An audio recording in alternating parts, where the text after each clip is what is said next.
Hello, so today we are going to do this problem, which is part of Leetcode daily challenge, valid Sudoku. So this problem basically says that we get a 9 by 9 Sudoku board, and we want to determine if it's valid. So a Sudoku is valid basically if we have the three conditions here.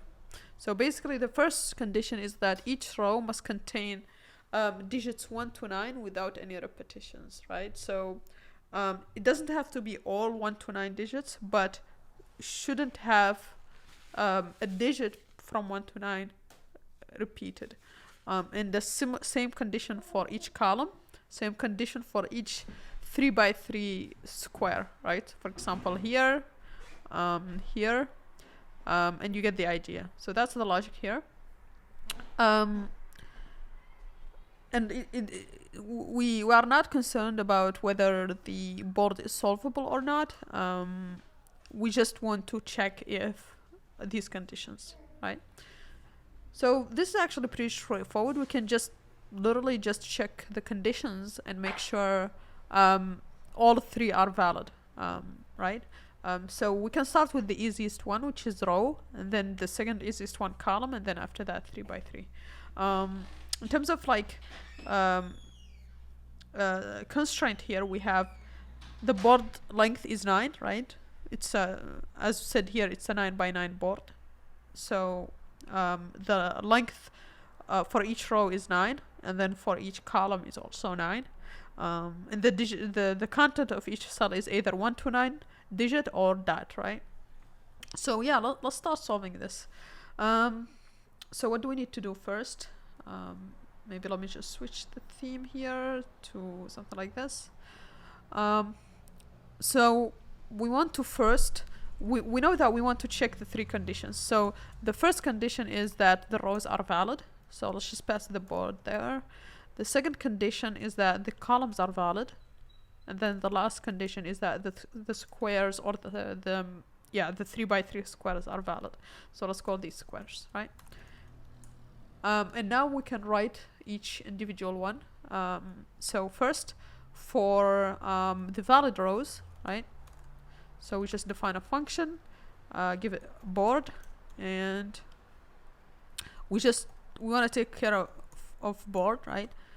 And we want to check only the non-dot places, because the dot places are empty, right? So let's maybe say A is equal to V for V in row if it's different than dot, because dot would mean empty, right? And now we want to check if it's valid. What does valid mean? Basically, valid means just that for the row and for each one of them is the digits, there is no repetition. So that's just equivalent to that the length of the set is the same as the length of the list, right? Because a set would remove the duplicates.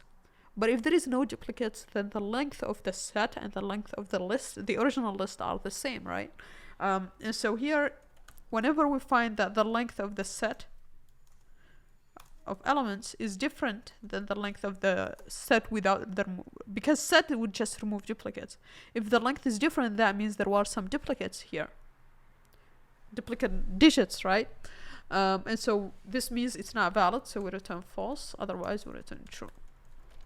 Now, one thing is that we will need to do this part here for rows, for columns, for squares, right? So let's just create a function to avoid like writing that every time. So we just is valid, and we'll just get a list, let's call it A, right? And we want to check this, right? So, or let's call it maybe, yeah, A is fine, right?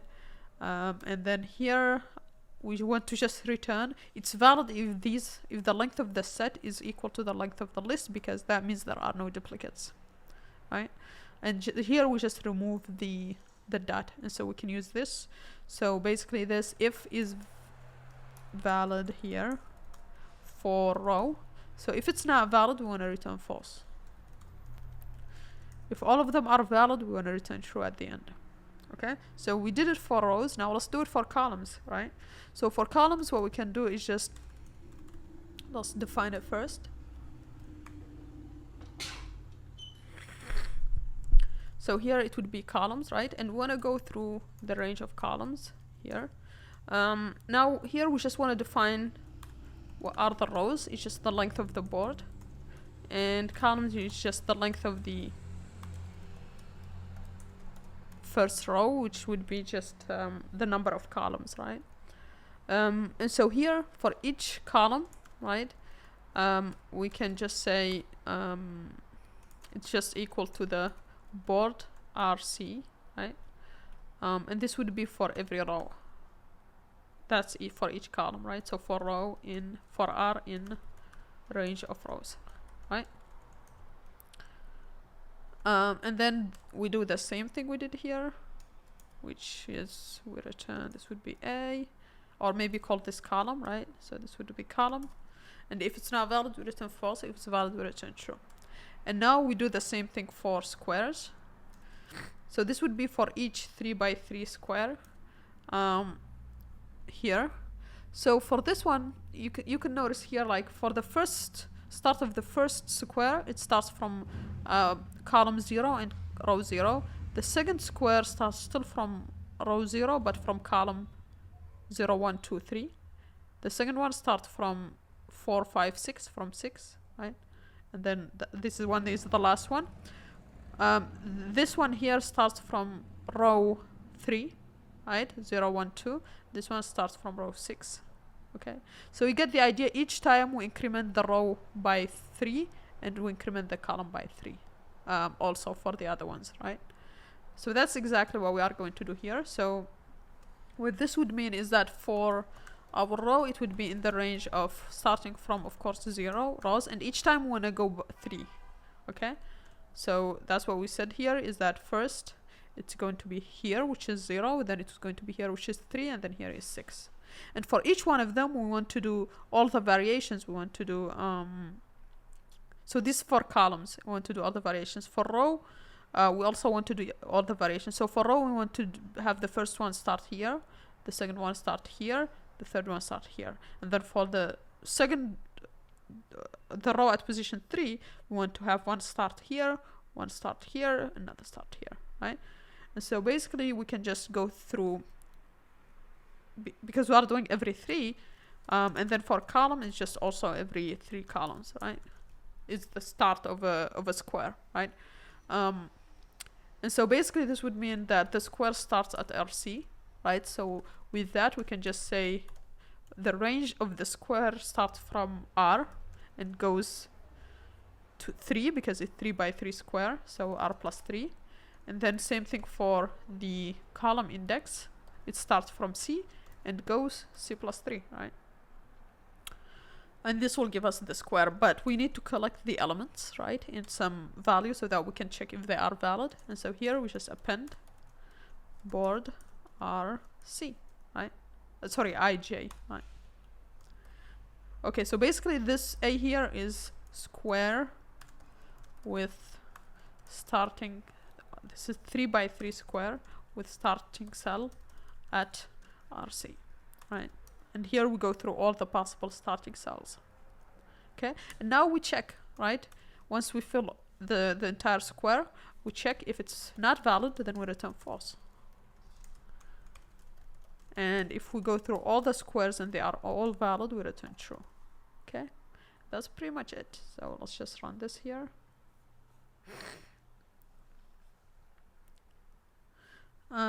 So here we need to say row is actually A. Okay, let's submit. Cool, so that passes test cases. Yeah, so pretty straightforward solution. Now just a couple of things we can do here. So this is just to show you a different way of writing it. This is actually just making sure that all of them are valid. So we can write it differently in Python. Just check that all the rows are valid, right? Okay, and that should be the same. Here, another different way to get all the columns is, instead of doing this iteration here, you could just do zip starboard. If you just try it on a couple of matrices, and you will see if you do this, it will inverse the columns to become rows, and the rows will become columns. And so if we do it like this, if we can have this use this board, then the what was called the columns in the original board is actually now the rows. So we can now repeat the same thing we did here, but just do it on this, so that the rows becomes column and columns become rows, right? And that's pretty much it here. So let's first make sure this works. Okay, looks like it still works on the first example. Let's submit. And it still works there as well, right? Here you could do something similar. I wouldn't recommend it because it's a little bit more complicated. It will be harder to read, but just for the sake of examples, let's do it. So same thing, all. And what we want to do is that we want to convert this into a list comprehension. And so this would be A. Actually, it would be just a list. And what we are going to do is board of ij, right? And this would be for this and for this, right? So this is the exact same thing we are doing here. And we want to check that it's valid, right? So we want to check that it's valid. And we want to do that for all the possible R and C. So that's just this here. So we can just do it here. Okay. And that should be pretty much the same thing. Okay, so let's run this. Let's submit. And that passes as well. Yeah, so that's pretty much it for this problem. Pretty straightforward. Please like and subscribe, and see you on the next one. Bye.